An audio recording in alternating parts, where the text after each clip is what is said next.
로마서의 말씀 18절부터 23절까지의 말씀 저랑 한 절씩 같이 교독하도록 하겠습니다. 18절부터 23절까지 말씀입니다. 하나님의 진노가 불의로 진리를 막는 사람들의 모든 경건하지 않음과 불의에 대하여 하늘로부터 나타나나니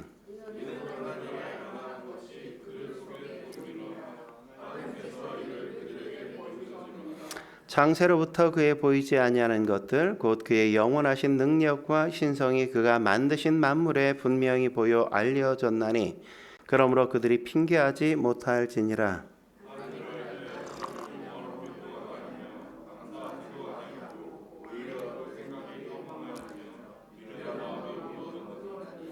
스스로 지혜 있다 하나 어리석게 되어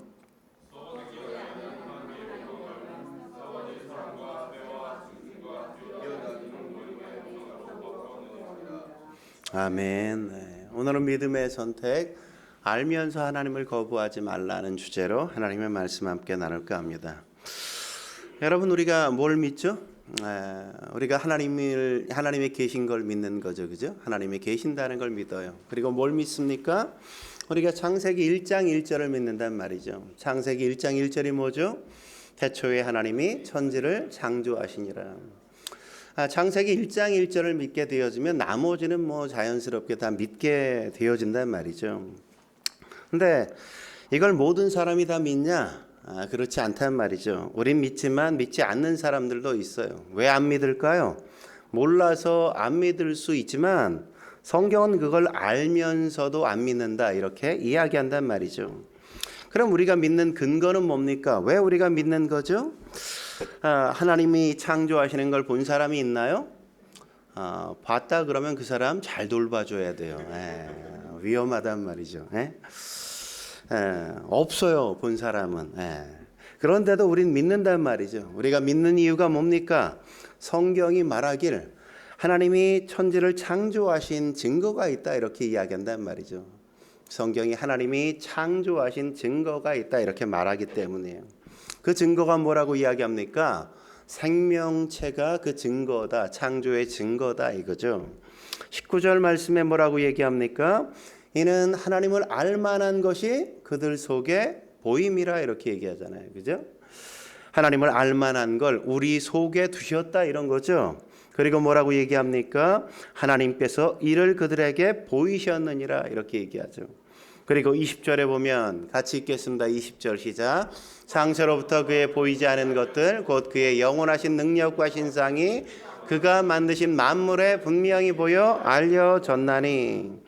그러니까 하나님이 만드신 생명체를 보면 그 속에서 하나님의 능력과 신성을 우리가 느끼게 되어진다 이렇게 성경이 말하고 있는 거죠. 우린 이걸 믿는 겁니다. 성경이 그렇다 그러니까 우리는 그걸 받아들이고 믿는 거고 여기서부터 뭐든지 우리가 출발하고 풀어가기 시작한다는 거죠. 하나님이 우리를 만드셨잖아요. 우리 몸을 만드셨잖아요. 그죠? 저는 이렇게 손만 봐도 창조의 신비를 느낄 수 있다는 말이죠. 여러분 인간이 만든 로봇 보세요. 이렇게 정밀하게 뭔가를 집을 수 있어요? 못 집어요. 못 집어. 그죠? 콩알 이런 거 집을 수 있습니까? 못 집잖아요. 근데 인간은 우리 이든이도 잡으라 그러면 다 집잖아요. 그 손가락을 가지고. 그러니까 하나님이 이 만들지 않았으면 그런 섬세함이 인간에게 존재하지 않는다고요. 그러니까 저는 이 손가락만 봐도 표정 하나하나씩만 봐도 이 인간의 표정이 얼마나 신비롭습니까? 다양한 감정을 다 드러내는 이 표정 짓는 거. 그 하나하나가 하나님이 인간을 창조하셨다는 증거란 말이죠. 인간의 표정 로봇이 만들 수 있어요? 그건 못 만들잖아요. 아직까지도 만들 수가 없다고요. 저는 그런 거 하나만 봐도 하나님의 창조의 신비를 느낄 수 있는데 믿음이 좋은 사람들 가운데도 그런 것들을 보면서 하나님의 창조의 신비를 느끼지 못하는 분들이 있다고요. 그런 분들을 위해서 창조 과학자들이 창조에 대해 이야기하는 몇 가지 제가 한번 이해를 돕기 위해서 얘기해 보겠습니다. 현미경으로 바늘이 얇은 거 있잖아요. 그 얇은 바늘 끝을 보면 어떤지 아십니까? 현미경으로 확대해 보면 그 바늘 끝이 굉장히 맨질맨질하고 뾰족할 것 같잖아요. 근데 그렇지 않아요. 우툴두툴하단 말이죠. 흠집이 되게 많고요. 굉장히 투박하게 보여요. 그냥 볼 땐 되게 매끈한 것 같은데 이거 가지고 어떻게 뚫나 이렇게 생각되어진단 말이죠. 이거 가지고 다른 게 이게 잘 안 뚫릴 것 같은데 이런 생각이 막 들어요. 인간이 만든 건 이렇게 허술하다고요. 예? 이렇게 확대해 보면 엉성한 게 되게 많단 말이죠. 근데 거의 같은 크기인 모기의 다리를 현미경으로 확대해 보면 굉장히 질서정연하고 굉장히 정교한 걸 확인할 수 있단 말이죠. 예? 여러분 모기의 얼굴 본 적이 있습니까? 현미경으로 확대하잖아요. 다 뭔지 아세요? 눈이에요. 눈 다. 예? 거의가 다 눈이에요. 예? 거의 얼굴 전체가 머리 전체가 눈이에요. 눈. 예? 우리는 뒤로 가면 못 볼 줄 알고 뒤로 조심해져 가는데 사각지대가 없어요. 뒤에도 거의 다 눈이 있기 때문에 사각지대라는 게 모기한테는 거의 존재하지 않아요. 얼마나 신비로운지 모릅니다. 예? 여러분 모기의 깃털 대충 만든 것 같죠? 그 하찮은 모기인데 예?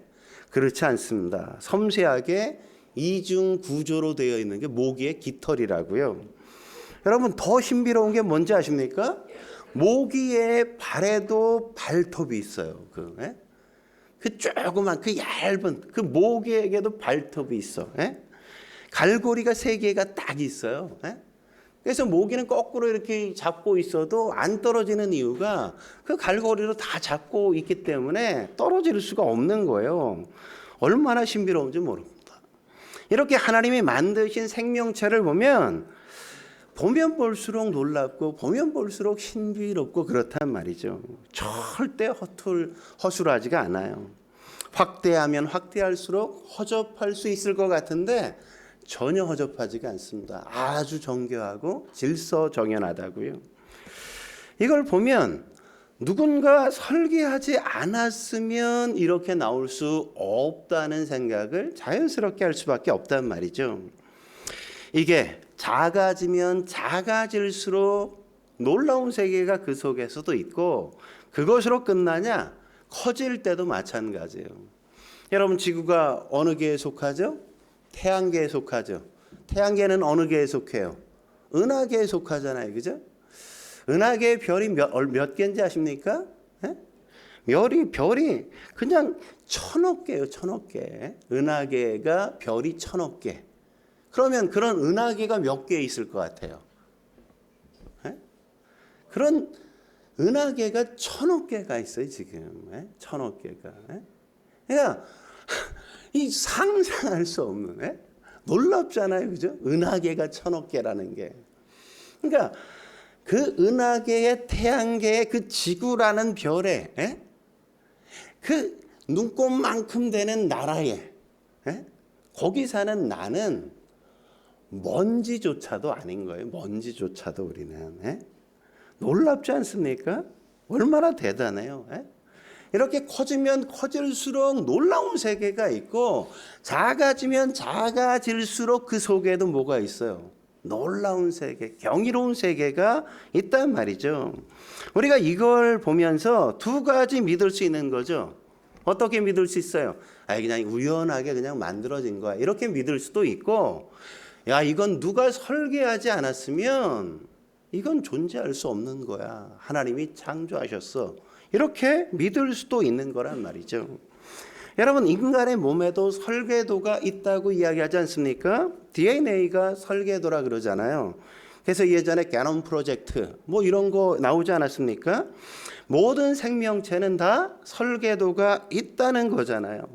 그래서 옛날 어른들도 뭐라 그랬습니까? 에휴, 신은 못 속여 이랬다고요. 신은 못 속여 이랬다. 예? 우리 병환 형제가 왔을 때 뭐라 그랬어요? 다. 목사님이랑 똑같아요. 이랬잖아요. 그죠? 예? 지난주에 병환 형제랑 진선이가 저 뒤에 이렇게 나란히 앉아 있으니까 뭐라 그랬어요? 야, 어쩌면 저렇게 닮았냐고. 예? 그러잖아요. 예? 그러니까 어떻게 피는 못 속이는 거예요. 못 속이는 거. 예? 이들이 딱 보면 누가 아빠인 거 알아요? 정인 형제가 아빠라는 걸 그냥 뭐 그 얼굴이 그대로 판박이잖아, 판박이. 예? 그렇다니까요, 그렇다니까. 예? 이게 DNA가 유전이 되기 때문에 그런 거란 말이죠. 여러분, 복제약 만드는 것도 어떻게 만들 수 있는 겁니까? 설계도가 있기 때문에 만들 수 있는 거란 말이죠. 그냥 DNA를 복제하면 똑같이 만들 수 있다는 거란 말이죠. 예? 이처럼 설계도가 있다는 건 뭘 얘기하는 거예요? 누군가 이걸 설계한 설계자가 있다는 걸 이야기하는 거란 말이죠. 근데 이걸 갖고도 에이 뭐 다 그럴 수도 있는 거야, 이렇게 안 믿는 사람도 있는 반면에, 그래 이걸 통해 맞아, 누가 만들지 않았으면 이건 불가능한 거지, 이게 어떻게 가능해, 이렇게 믿음이 생기기 시작하는 경우도 있단 말이죠. 그러니까 두 가지 다 믿음이라는 겁니다. 하나님이 우리를 설계하셨어, 하나님이 우리를 만드셨어 라고 믿는 걸 하나님이 창조하셨다는 창조론을 믿는 것이라고 얘기하는 것이고, 에휴 그게 어디 있어, 그냥 진화한 거지, 그냥 저절로 생긴 거야 우연히, 이걸 뭐라 그래, 진화론이라고 그냥 믿는 거란 말이죠. 근데 웃긴 건 뭐예요? 똑똑한 사람일수록 창조론을 믿을 것 같은데 이상하게 뭘 믿어요? 진화를 믿죠. 진화를. 왜 그렇습니까? 사람은 믿고 싶은 걸 믿기 때문에 그래요. 믿고 싶은 걸 믿기 때문에. 정치적인 견해만 봐도 마찬가지잖아요. 무슨 근거를 갖다 대도 절대 넘어와요? 안 넘어와요. 에? 그냥 싫은 건 그냥 싫은 거야. 논리적이고 합리적인 근거를 대도 그냥 싫다니까, 난 그 편 아니라니까, 이러고 만다니까요.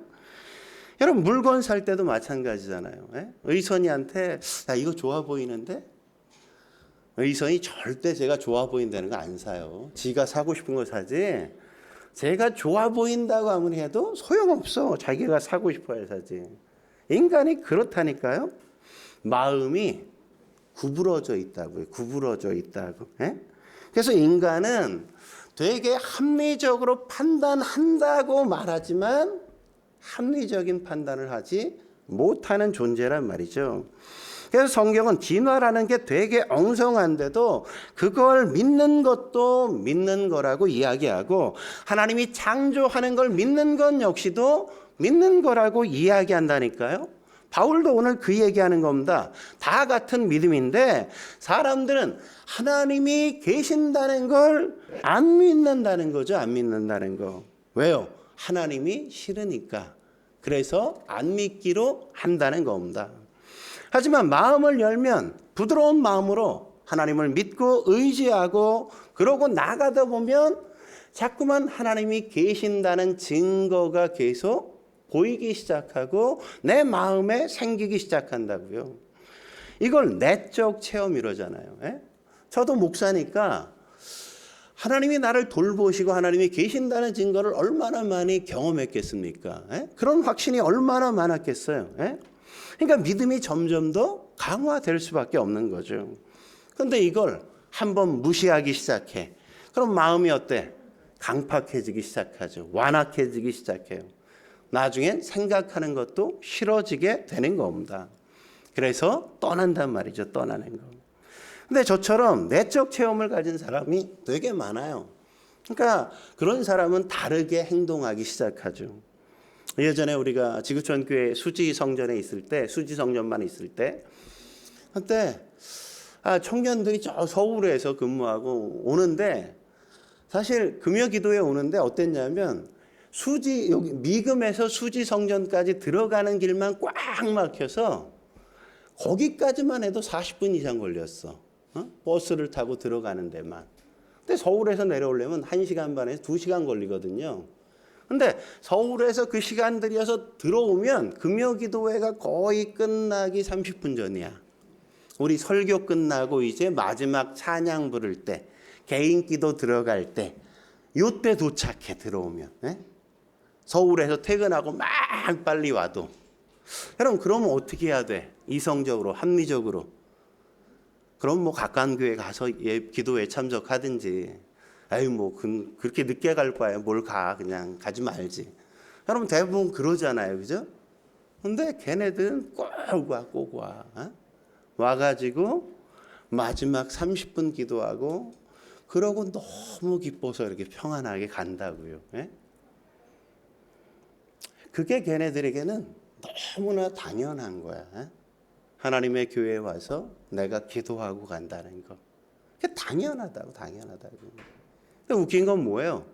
걔네들이 그렇게 서울에 또 1시간 반 들여 가니까 그게 너무 감동이 돼서 형제들이 막 걔네들 데려다줘 막 태워다 주는데 태워다 주고 새벽에 올래니까 오다 보니까 너무 졸리거든. 자기 혼자 운전하고 고속도로에서 차 세워놓고 그냥 갓길에서 자다가 오는 그런 경우들도 있다고요. 예? 그러니까 하나님이 계신다는 거, 하나님이 내 기도를 들으신다는 걸 아는 사람은 그게 5분이 됐든 10분이 됐든 하나님의 교회에 가서 함께 내가 기도했다는 거, 기도한다는 게 너무 소중한 거예요. 예전에 제가 아는 어떤 집사님이 계셨는데 그분은 젊었을 때 남편이 이제 돌아가셨어. 아이가 셋이나 돼. 혼자 어렵게 사니까 얼마나 힘들겠어요. 월세 살다가 겨우 이제 전세 자금 만들어 가지고 전세로 딱 들어갔는데 교회가 건축한다네. 교회가. 이분이 어느 날 이게 건축한다라고 막 이제 뭐 예배 드리다 보니까 이분이 어느 날 이 감동이 됐는지 아니 전세 들어간서 얼마 안 됐는데 그 전세 자금을 빼고 애들 셋 데리고 다시 월세로 가는 거야. 전세 자금으로 건축 헌금으로 드리는 거야. 여러분 상상이 되세요? 아니 우리는 10,000원 헌금하는 것도 쉽지 않잖아. 우리는 뭐 11조 내는 거 이게 쉽지 않잖아. 근데 그분은 그냥 그게 너무나도 하나님 앞에 드릴 수 있다는 게 너무나도 당연하고 감격스러운 거예요. 그분이 그렇게 한 번 했는지 아세요? 그분이 나중에 저한테 얘기하는데 3번이나 그러셨대. 3번이나. 아니 혼자 아이를 셋이나 키우는데 여러분 이게 우리 머리로 상상이 돼요? 아이들이 어떻게 겪겠어요? 나중에 아들은 건물 몇 채나 가진 건물주 하고 계시고 요새 아이들 뭐 초등학생들 꿈이 뭐야 건물주요 이러잖아요. 건물주 되셨더라고. 딸들은 미국 가서 잘 살고 있고 결혼해서.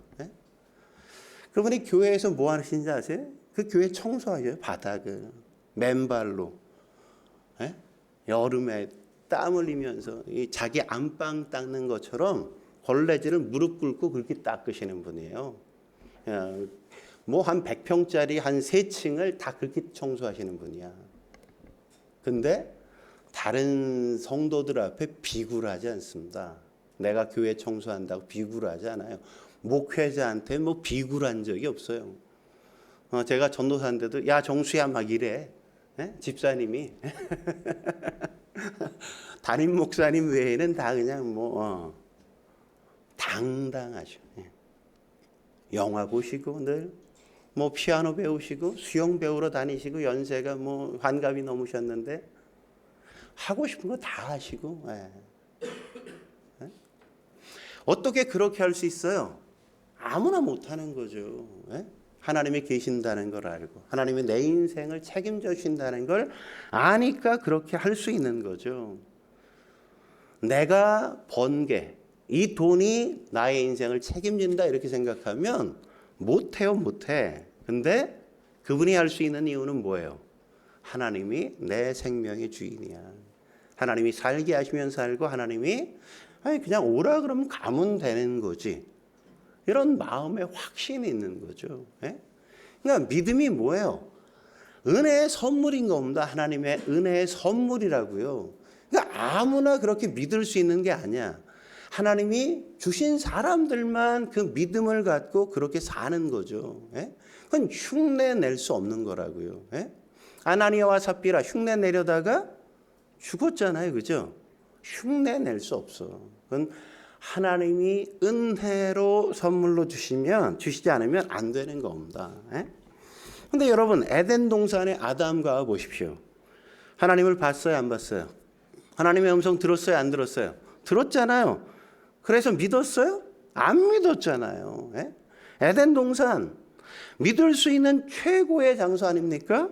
그런데도 안 믿는다고요. 안 믿는 이유가 뭐예요? 내가 하나님같이 되고 싶으니까. 그게 뭐예요? 죄라고요, 죄.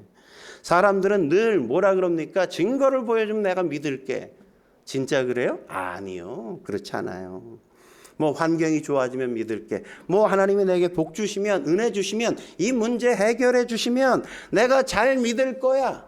진짜? 아니요. 그거 끝나면 그냥 끝나는 거라고요. 에덴 동산에서도 타락했다니까요. 그것과 믿음은 전혀 관계가 없는 거예요. 우리에게는 그냥 반역하고 싶은 마음이 있는 거죠. 반역하고 싶은. 내가 하나님이고 싶은 마음이 있는 거라고요.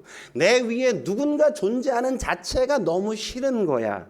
내가 마음대로 하고 싶은데 내게 누군가 자꾸 명령해, 그게 견딜 수 없는 거란 말이죠. 그래서 안 믿는 겁니다. 그래서 믿음은 하나님이 주셔야만 받을 수 있는 선물인 거예요. 그래서 성령께서 말씀과 함께 우리의 마음을 열어주시고 믿음을 주셔야만 믿고 의지하게 되어지고 주님 앞에 나아가게 되는 거란 말이죠. 근데 중요한 건 뭐냐? 고의적으로 이걸 자꾸 무시하다 보면 마음이 강팍해진다고요. 완악해진다고요. 성경에 가장 많이 쓰는 단어가 뭐예요? 강팍하다, 완악하다. 이런 말이란 말이죠. 강박하다는 게 뭡니까? 마음이 굳어진다 이런 거잖아요. 굳어진 마음. 마음이 굳어지면 변화가 될 수 없다는 거죠.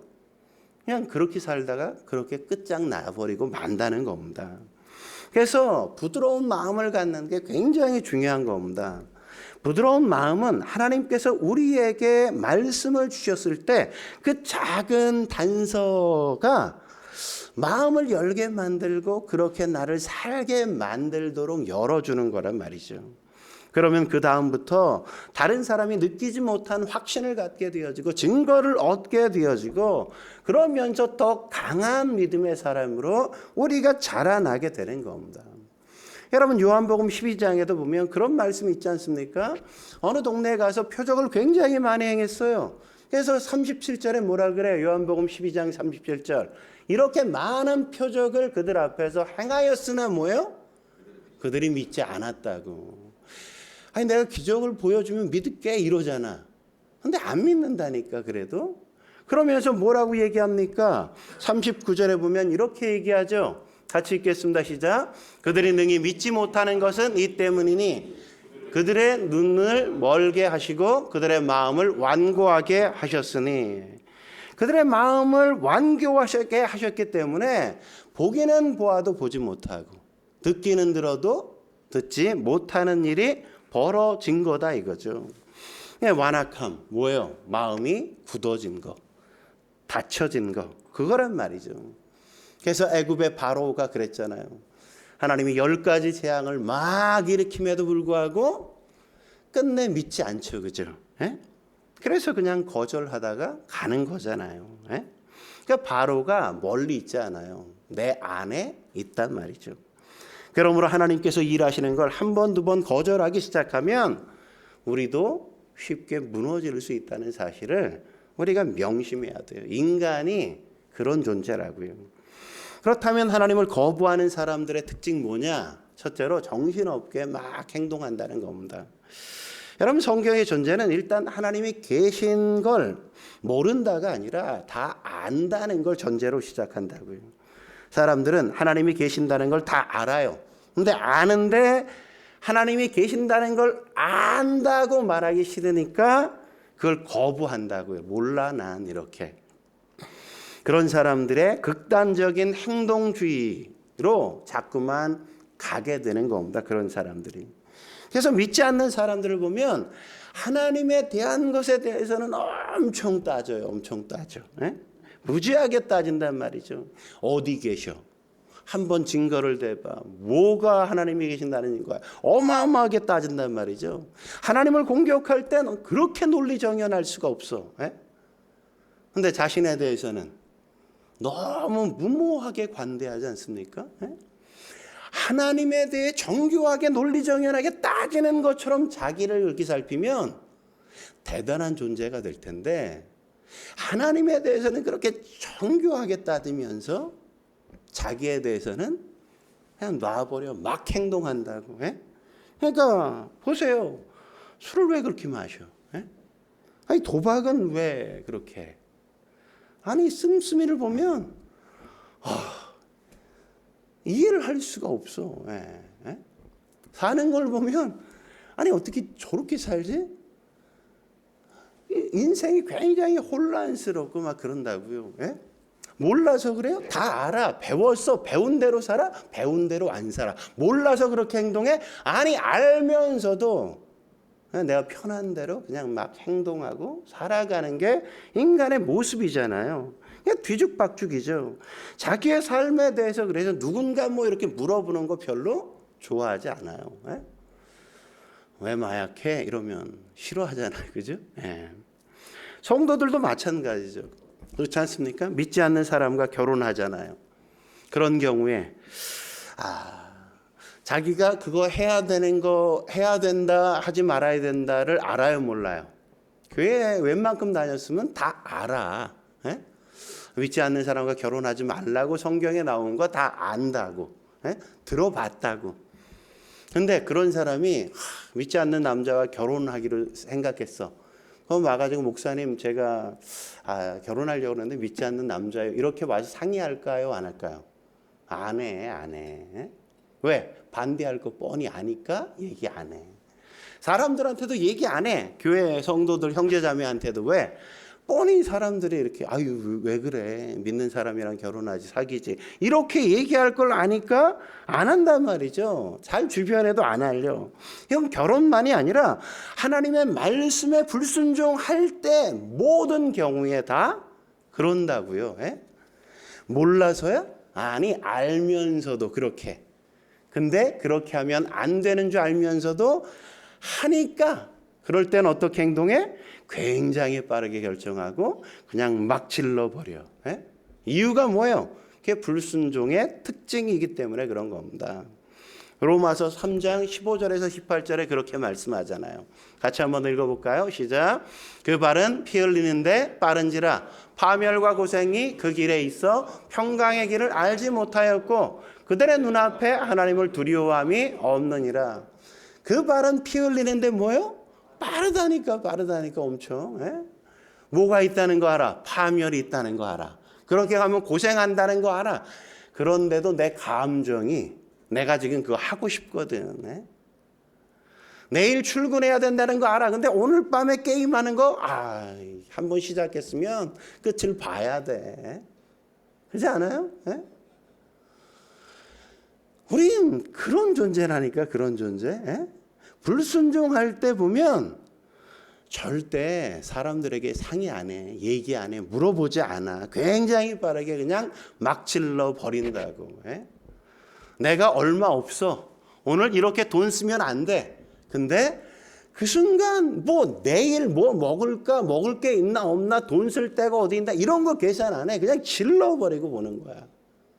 내 욕망이 지금 그거에 붙들려 있으니까. 여러분 욜로족이라는 거 알잖아요. 예? 한 번뿐인 인생 즐기며 살자 이런 거 아닙니까? 그래서 시간만 나면 뭐예요? SNS 맨날 뭐 올리고 맨날 그러잖아요.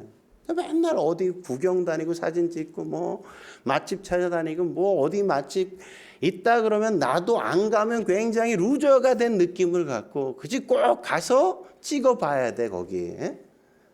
나도 찍어서 올려야 내가 직성이 풀린다고. 예? 남자들도 돈 번다고 정신없이 뛰잖아요. 예? 근데 생각해 보십시오. 진짜 바빠서 바쁜 거예요? 진짜 바쁘기 때문에 바쁜 게 아니죠. 하나님 생각하는 게 부담스러워. 하나님을 잊고 살고 싶어. 내가 내 인생의 주인으로 살아가고 싶은 마음이 내 마음에 있기 때문이라고요. 정신 차리면 하나님 생각하게 되니까 정신 못 차리게 내가 자꾸 나를 여기저기 굴리는 거야 계속. 예? 그게 하나님을 떠난 사람의 특징이란 말이죠. 그래서 하나님을 떠난 사람들은 묵상이라는 게 없어. 생각이라는 게. 예배 안 드린다. 예배가 뭐예요? 중단하는 거잖아. 중단하는 거. 예? 예배 드리려면 다 내려놔야 되잖아, 다. 예? 그리고 예배 드리면 자꾸 생각하게 만들잖아요. 생각하게. 삶이란 무엇인가? 어떻게 살아야 되나? 죽음이란 무엇인가? 예? 이런 게 자꾸만 고민하게 만드니까 그게 싫거든. 그런 거 복잡하고 생각하고 싶지 않거든. 말씀을 자꾸 듣게 되잖아, 예배드리다 보면. 예? 그럼 자꾸 생각하게 만드니까 그게 싫다고. 그러니까 전도해 보면 사람들이 뭐라 그래요, 권사님? 전도해 보면 엄청 바쁜 것처럼 스케줄을 계속 만들어, 그죠? 예, 엄청. 그래서 뭐 있어서 못 간대. 다음에도 또 얘기해보면 뭐 있어서 못 간대. 예, 뭐 있어서 못 가는 거예요? 못 가기 위해서 뭐 있게 만드는 거지. 예? 그렇잖아요. 예? 하나님 앞에 나가기 싫어서, 하나님을 생각하기 싫으니까 그냥 안 하기로 하는 거예요. 바쁘게 나를 굴려서. 인간이 항상 그렇다고요. 여러분, 해밍웨이의 노인과 바다라는 작품이 대표적으로 그런 걸 보여주는 겁니다.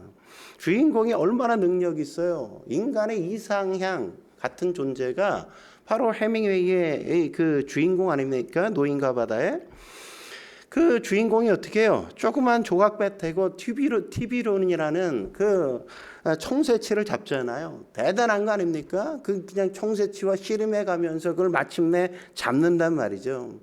소설에 보면 힘이 무지 센 흑인과 팔씨름에서도 이겨가지고 이 노인이 챔프라는 별명까지 얻게 된단 말이죠. 그러니까 이 사람은 대단한 존재라는 거예요. 그렇게 대단하다고 하는 인간들이 하는 일이 뭔지 해밍웨이는 이 소설의 이 노인을 통해서 보여주는 거란 말이죠. 그래서 뭐 했어요? 대단히 능력 있고 엄청난 능력 있고 매력적인 사람인데 도전하면 이기고 불굴의 의지를 갖고 마침내 그 거대한 청새치까지 잡았단 말이죠. 그런데 돌아와 보니까 뭐예요? 남은 게 없어. 뼈밖에 남은 게 아무것도. 예? 무슨 얘기하는 겁니까? 하나님을 떠난 인간이 이럴 수밖에 없다는 거예요. 이거라는 거죠. 그게 해밍웨이 자신이라는 거예요. 살다 보니까. 왜 싸우는지도 모르고 뭘 위해 싸우는지도 모르고 그냥 생각 안 하고 열심히만 살면 된다 이렇게 생각하고 그냥 열심히 사는 거, 성실한 거 그게 최고다. 그렇게 살다 보니까 어느 날 죽을 때가 됐어. 인생 되돌아보니까 내가 인생 헛살았네.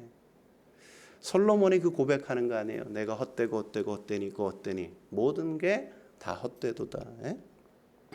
지금도 여러분 예배드리지 않고 하나님 저버릴 때 나타나는 게 뭡니까? 그냥 바쁘게 사는 거야. 빠르게 결정하고 막 행동하고 아무 생각하지 않고 그냥 막 뛰어가고 싶은 거. 예? 스케줄 꽉 찬 것처럼 보이고 싶어 하잖아요.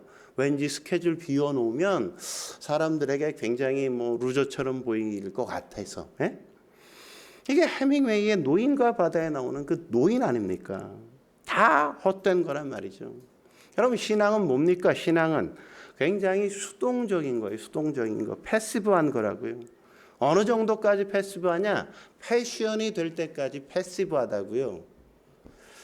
순환이 될 때까지, 고난이 될 때까지 수동적이 되는 게 바로 신앙이라고요.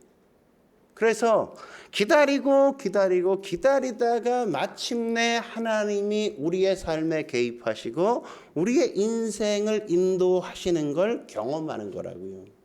그걸 가르쳐 구원이다 이렇게 성경이 이야기하는 거 아닙니까? 그런데 인간은 어때요? 인간은 패시브하지 않아. 수동적이길 싫어해. 액티브해. 굉장히 스스로 뭔가를 만들어내는 걸 좋아한다고요. 왜요? 하나님을 떠났다는 걸 내가 의식하고 싶어 하지 않거든. 예? 그러다 보니까 말씀을 들을 일이 없어. 그러니까 인생을 수정할 기회도 없어.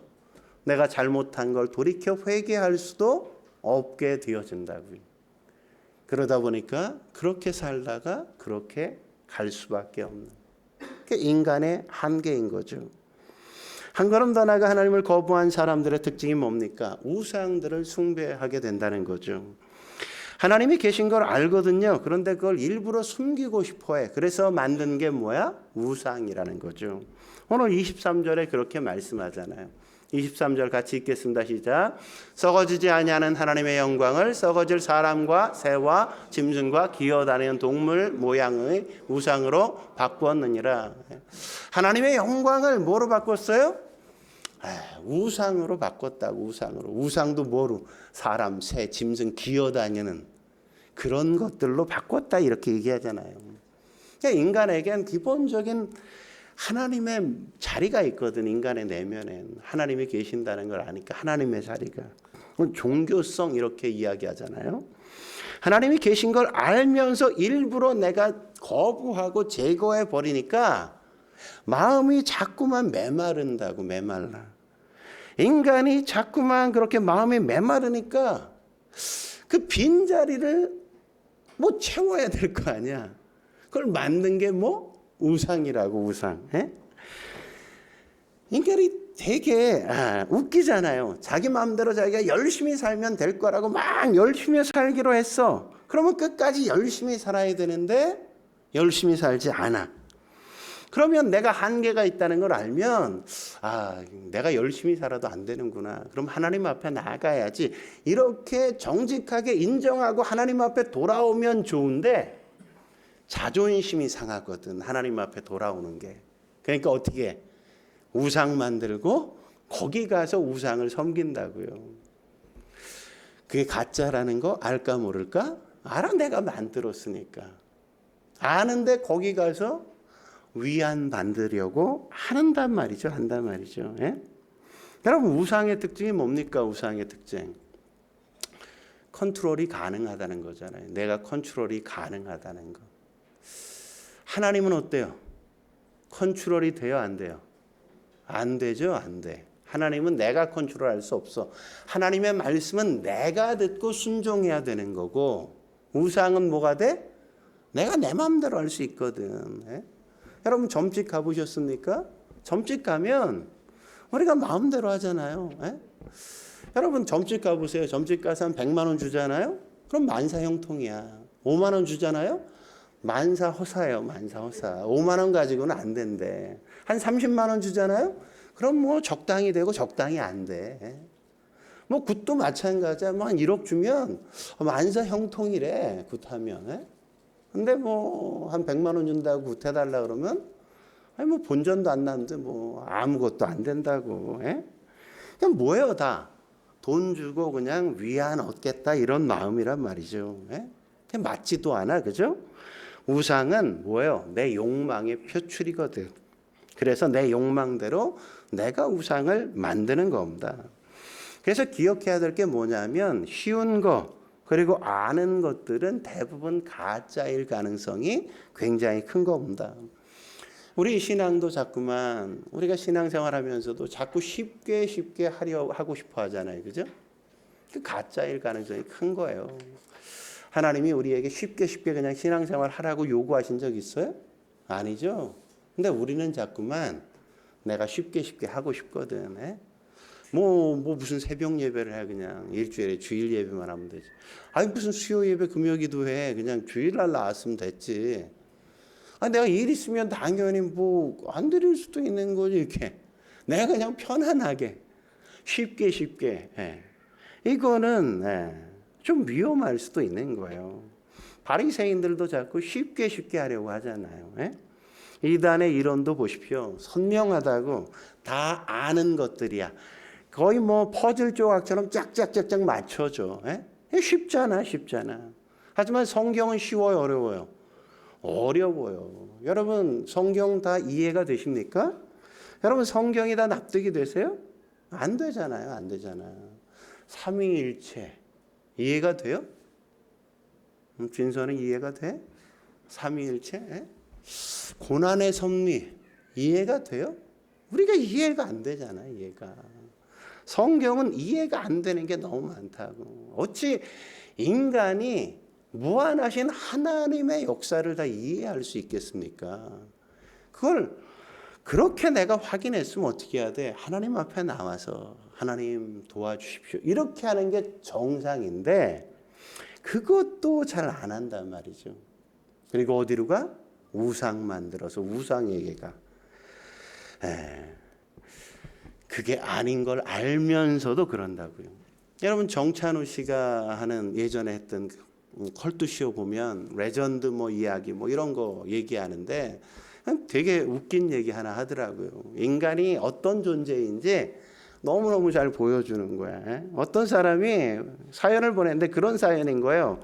어떤 사람이 새벽에 이제 산을 올라갔어. 산을 등산하려고 산을 올라가는데 막 가다 보니까 이게 큰 게 이렇게 보고 싶은 거야. 큰 게. 근데 뭐 어디 깜깜한데 뭐 숲속에 들어가긴 무섭고 그냥 어쩔 수 없이 뭐 아무도 안 다니니까 길 옆에서 그냥 쭈그리고 앉아서 그냥 큰 일을 본 거예요. 보고 그냥 막 가려니까 왠지 미안하잖아. 남들한테 지나가는 사람한테 밟으면 어떡해. 그냥 미안한 마음이 들고 냄새도 날 것 같고 사람들이 되게 싫어할 것 같고 그러니까 미안해서 그냥 돌 몇 개 주워다가 거기 이렇게 쌓아놨어. 이렇게 몇 개. 그리고 갔어요. 그리고 뭐 한 달쯤 지나서 다시 갔더니 그게 돌탑이 돼 있어. 돌탑이 막. 나는 응아를 하고 몇 개 부끄러워서 쌓아놨는데 사람들이 지나가면서 돌 하나씩을 갖다가 놓기 시작한 거야. 한 달 동안 돌탑이 됐어. 한참 뒤에 또 지나갔더니 사람들이 그 앞에 줄을 쫙 서 있는 거야. 돌 하나씩 갖고. 다 거기 그 앞에 갔더니 다 합장하고 이러고. 우상의 본질이 이런 거라고요. 우상이라는 게. 인간이 그렇게 어리석단 말이죠. 똥탑에다가 절하면서 소원 빌고 그게 이루어질 거라고 생각하고 그게 인간이라니까요. 다 헛짓거리인데 하나님께로 돌아와야죠. 하나님께로. 로마서 1장은 이렇게 죽어라 뛰고 열나게 뛰는 게 인간이라는 겁니다. 그건 하나님을 부인하고 싶어서 마음에 불안하니까 자꾸만 우상도 만드는 거란 말이죠. 그리고 거기서도 마음에 위안을 못 얻으니까 또 엉뚱한 짓 하고 그게 인간의 모습이라고요. 그런데 왜 안 돌아와요? 하나님 앞에 바로처럼 마음이 완악해져서 강팍해져서 하나님의 은혜가 없으면 인간의 마음은 이렇게 굳어지게 돼 있어요. 저는 늘 그래서 기도하게 되어집니다. 하나님 내 마음이 완악해지지 않게 해주십시오. 저희 아이들이 마음이 강팍해지지 않게 해주십시오. 강팍해지면 돌이킬 수 없거든요. 돌이킬 수 있는 기회가 주어지는데도 돌이키지 못하거든. 하나님 부드러운 마음 주십시오. 돌이킬 때를 알고 돌이킬 줄 알게. 여러분 프랑스의 대표적인 계명주의 철학자 볼테르라는 사람 아시잖아요. 그러니까 뭐라고 얘기했냐면 그랬습니다. 100년 안에 성경 없어진다. 100년 안에 성경 없어져. 이렇게 얘기했단 말이죠. 장담했어요. 장담. 그러니까 뭐라 그랬냐. 또 이런 말 했어요. 기독교 역시 흔적 없이 사라질 거야. 이렇게 얘기했단 말이죠. 근데 재밌는 일이 벌어졌어. 재밌는 일이. 건방지게 이렇게 얘기했는데 재밌는 게 뭐냐면 100년이 딱 지났는데 100년 지난 1978년 그의 집이 성서공회로 바뀌었어. 성경이 없어진다 그랬는데 기독교가 없어진다 그랬는데 그가 살던 집이 성경을 만드는 집이 됐다니까. 얼마나 아이러니합니까? 그러니까 죽으면서 마지막 남긴 말이 뭐라 그래요? 이런 얘기했다 그러잖아요. 나는 하나님과 그리스도께 버림받았다 이렇게. 나는 지옥 간다. 오 예수 그리스도요 이러면서 그러면서 죽었다 그러지 않습니까? 제가 볼 때 인간은 마지막 순간까지도 하나님이 계신다는 걸 알아요, 몰라요? 알아요. 마지막 순간까지. 그래서 사람들 대부분 그렇잖아요. 야 빨리 하나님 믿어 이러면 뭐라 그래요? 아유 내가 죽기 하루 전에 내가 믿을게 이렇게. 그렇지 않습니까? 좀 양심이 있는 사람은 죽기 한 5년 전에 내가 믿을게 이렇게. 그렇게 얘기한단 말이죠. 근데 정말 죽기 직전에 내가 돌이킬 수 있을 것 같아요? 못 돌이킨다니까. 예? 마음이 굳어져서 그때는 돌이킬 수가 없단 말이죠. 예? 여러분, 믿음은 뒤로 미룰 수 있는 게 아니에요. 건강할 때 우리 건강할 때 내가 다 할 수 있잖아. 다 할 수 있을 것 같고 다 할 수 있잖아. 그죠? 근데 이렇게 나이가 들고 우리 이주희 집사님처럼 연세가 드시면 이렇게 의자 위에 올라가는 것 자체도 쉽지 않아요. 높은데 스위치, 이거 올라가서 스위치 누르면 되는데 언제든 난 가능해. 젊었을 땐 게 되지. 근데 몸이 굳기 시작하고 마음이 굳기 시작하면 그 다음부터는 올라가지질 않는다니까. 못 누른다니까 그게. 예? 그러니까 그런 거예요. 믿음도 그렇게 굳어지는 거예요. 굳어져. 예? 나중에 믿지. 나중에 믿을 수 있을지 안 믿을지 어떻게 알아요? 예? 나중에 기회가 올지 안 올지 어떻게 알아? 모르는 거거든. 예? 기회가 주어질 때 믿는 거죠. 기회가 주어질 때. 예? 굳어진 다음에는 돌이켜지지가 않는 겁니다. 나이 들면 들수록 믿기가 더 어려워지는 거죠. 여유가 있을 때, 마음이 열려 있을 때, 그때가 믿을 수 있는 때인 거예요. 저는 저와 여러분들에게 마음이 열려 성령께서 이 말씀을 통해 여러분 안에 믿음을 더해 주시길 간절히 축원합니다. 그래야 우리는 믿을 수 있습니다. 알면서도 거부하지 마시고. 이게 어찌 가능하겠어요? 우리가 존재하는 게 하나님이 아니면 불가능하죠. 하나님 앞에 나와 그분을 예비할 수 있길 주의 이름으로 축원합니다. 기도하시겠습니다. 거룩하신 하나님 아버지, 우리가 늘 믿음을 선택할 수 있게 주여 도와 주옵소서. 하나님이 계신다는 것, 온 세계가 전부 다 하나님이 계신다는 걸 찬양하고 노래하고 증거하고 있는데, 어리석게도 인간들은 내가 왕이고 싶어서, 내가 내 인생의 주인이고 싶어서 내 위에 하나님이 계신다는 걸 인정하고 싶어 하지 않는 그 마음에 붙들려 살아갈 때가 얼마나 많은지요. 하나님, 우리가 그런 어리석음에서 돌이킬 수 있게 주여 도와주사 하나님의 하나님 되심을 늘 인정하게 하시고, 우리가 알 수 없는 그 넓은 세계, 우리의 제한된 한계 속에서 그 큰 세계를 창조하시고 섭리하시는 하나님 앞에 우리가 피조물로서 창조주를 경배하게 하시고 하나님의 영광을 찬양하며 우리의 인생 살아갈 수 있게 주여 도와 주옵소서. 오늘도 함께 하신 주님께 감사드리며 예수님의 이름으로 감사하며 기도드립니다. 아멘.